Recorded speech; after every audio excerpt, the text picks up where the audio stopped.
Seguramente cuando escuchábamos la lectura del Evangelio del día de hoy, sentíamos que era un texto conocido.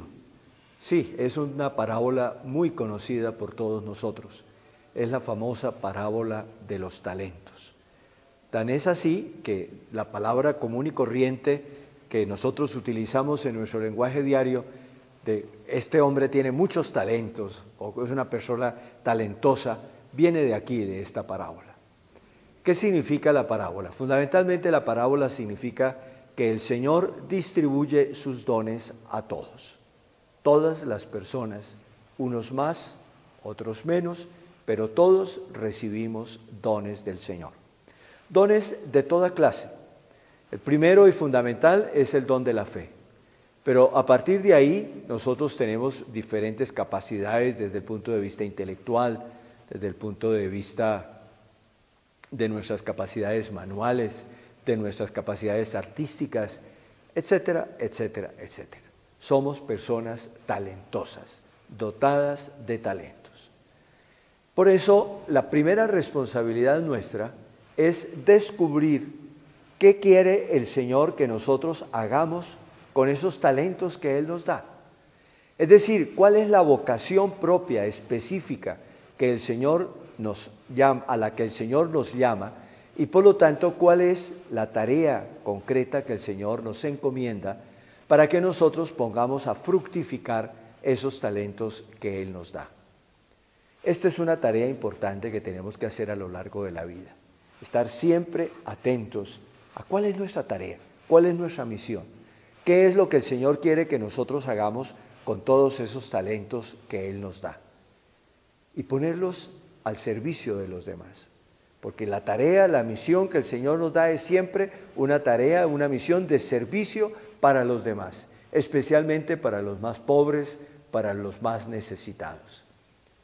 El mundo sería absolutamente diferente si cada ser humano tuviera una conciencia clara de que tiene una misión recibida de Dios y que esa misión es fundamentalmente una misión de servicio hacia los demás, de servicio especialmente en un mundo como el nuestro, hacia los más pobres, hacia los más necesitados. Pero también es claro que en la parábola tiene un segundo elemento que no hay que descuidar, es la diferencia en la cantidad de talentos. A unos el Señor le dio 10, a otro el Señor le dio 5, a otro el Señor le dio 1. Esto significa que hay personas, precisamente porque el Señor les da mucho más, que tienen una misión más grande, más importante. No importante en el sentido de que ellos sean superiores a los demás, sino en el sentido de que el Señor los capacita mucho más para poder servir. Y por lo tanto sus tareas de servicio son tareas mucho más comprometidas, son tareas mucho más amplias, son tareas que verdaderamente benefician, por ejemplo, a un número mayor de personas. Hay otras personas, en cambio, cuyos talentos son reducidos, son pocos, por muchos motivos.